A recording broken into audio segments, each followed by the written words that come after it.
Buonasera e benvenuti a Sette Sera. Quella di oggi è una puntata un po' particolare, infatti questa sera per la prima volta qui nel nostro salotto parleremo di spiritualità, un argomento molto importante che affronteremo insieme a degli ospiti che stasera ci regaleranno le loro esperienze di vita come spunti per delle riflessioni su quelle domande che sempre tutti ci facciamo. Rifletteremo quindi sul mistero dell'umanità e sul mistero della fede. Allora vi do subito il benvenuto al primo ospite di questa sera. Buonasera, Pino Cangemi, scrittore e autore del libro Sulle tracce di Dio. Buonasera.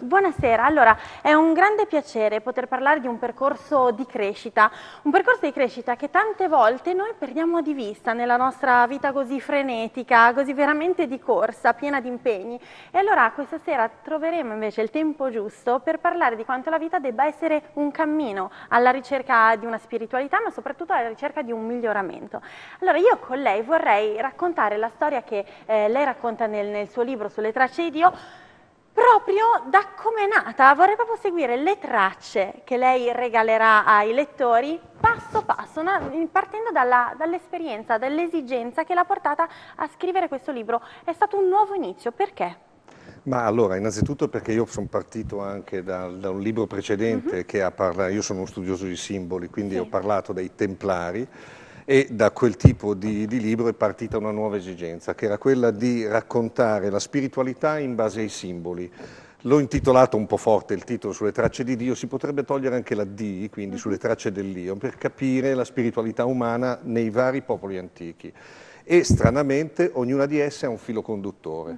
L'esigenza è nata nel cercare di trovare questo filo conduttore presente in ogni tradizione. Certo, per cui si ripercorre un po' la storia dell'uomo, è molto interessante, ci sono molti riferimenti storici, un grande percorso anche culturale, ma quello che è importante sottolineare è che questo libro si contraddistingue dagli altri che parlano di spiritualità perché non c'è un indottrinamento, si parla di un'esperienza personale che è regalata alle persone che leggono, non si parla di una verità assoluta, si danno le informazioni base che a lei sono servite per iniziare a camminare verso la verità.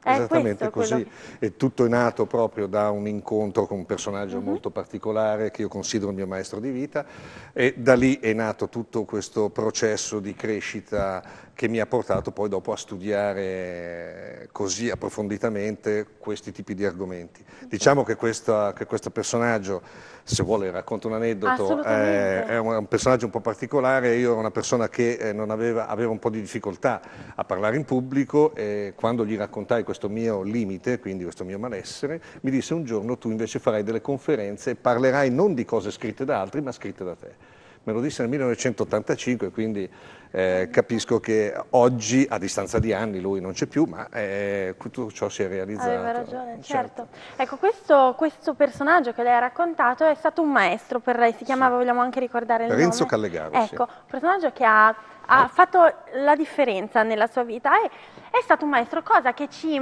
aiuta a parlare, a capire qual è la differenza tra le varie persone che possiamo incontrare nella nostra vita. Allora, parliamo di molti incontri, parliamo di gruppi che si creano, ma prima di andare a parlare di gruppi parliamo di figure di riferimento, di maestri o di insegnanti. È importante qui fare una prima differenza, una prima distinzione che lei ha fatto proprio all'inizio del suo libro. Allora, qual è la cosa che cambia? Allora, innanzitutto la cosa che cambia è del fatto che gli antichi avevano una completa concezione diversa della coscienza di gruppo rispetto a noi, nel senso che noi partiamo da un'individualità forte, quindi manifestare prima la nostra individualità per poi esprimerla in un gruppo, mentre invece gli antichi partivano prima da una coscienza di gruppo globale, quindi una solidarietà prima generale, e poi esprimerla questa nella propria individualità.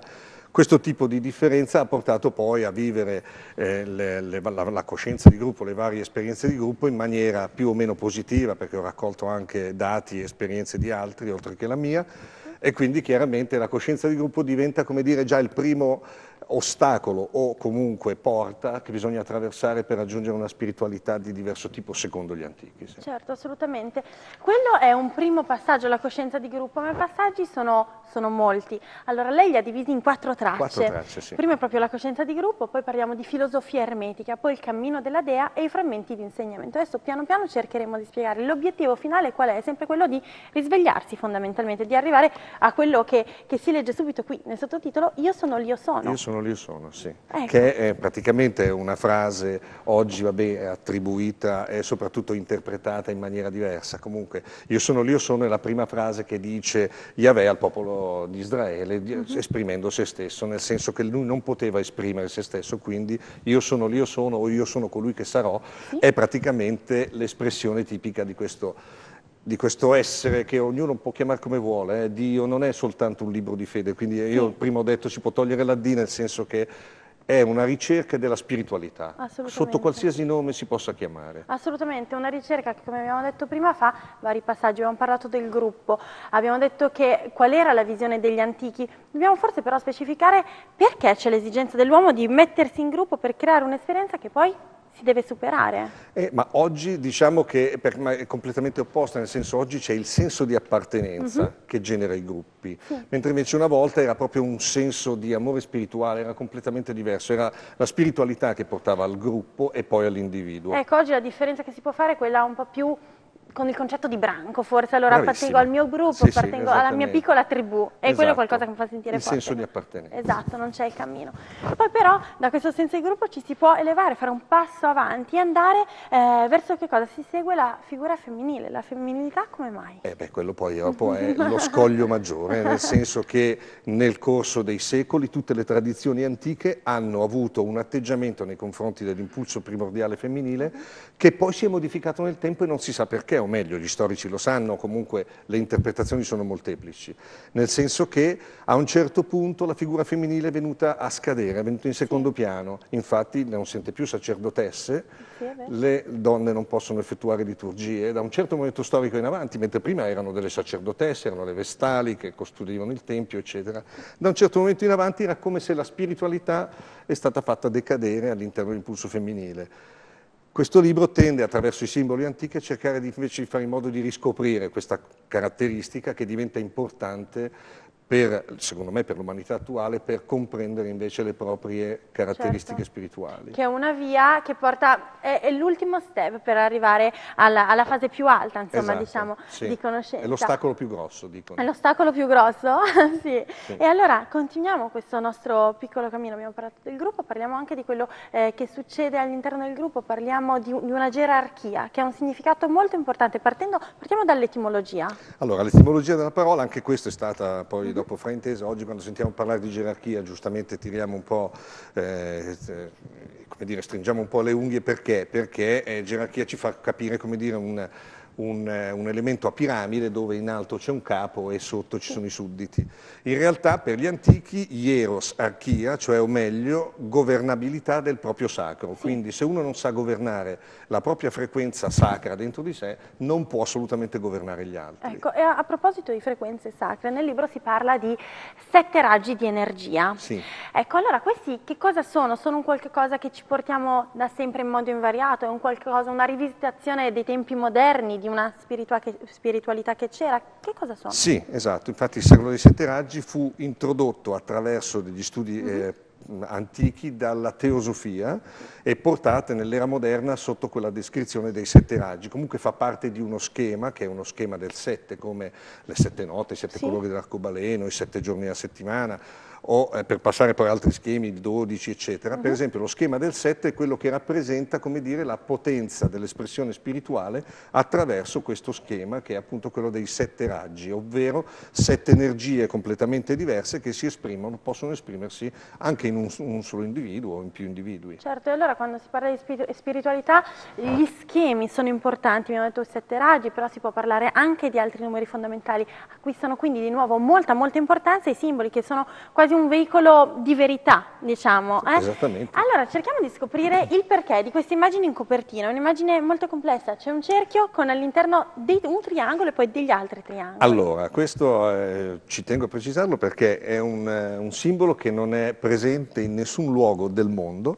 ad eccezione nella sede della nostra associazione, perché è stato, dal punto di vista ideale, è stato ideato da me ed è stato sapientemente inciso da mani femminili, perché rappresenta l'unione della tradizione orientale e occidentale dell'impulso femminile. È la prima volta che viene fatto. Ecco, la prima volta che queste due discipline si incontrano. Si incontrano. Tante volte è un incontro-scontro, un incontro molto difficile, per cui è un lavoro molto dovizioso quello che si fa quando si uniscono saperi così forti che vengono da culture così distanti. Infatti mi vanto di essere riuscito a riarmonizzarle queste due. È veramente un qualcosa di vera grande armonia. Allora, noi abbiamo ancora pochissimo tempo, ci sarebbe tantissimo da raccontare di questo libro. Prima di concludere vorrei farvi vedere la parte finale. Si parla di angeli, una sorta di guida ai nostri angeli, alle nostre guide spirituali. Come mai ha deciso di concludere questo libro così? Perché appunto, dato che è un libro che parla di spiritualità, volevo unire i simboli e le tradizioni antiche. Una di queste è che ognuno ha la possibilità, attraverso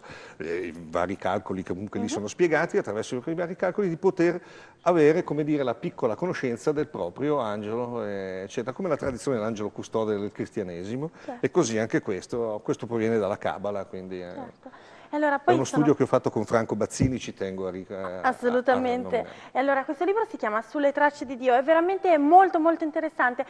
Leggere qualche pagina di questo libro significa concedersi il proprio tempo per capirsi, capire cosa c'è stato prima di noi, che cosa varie tradizioni hanno condiviso con quello che pensiamo e andare avanti.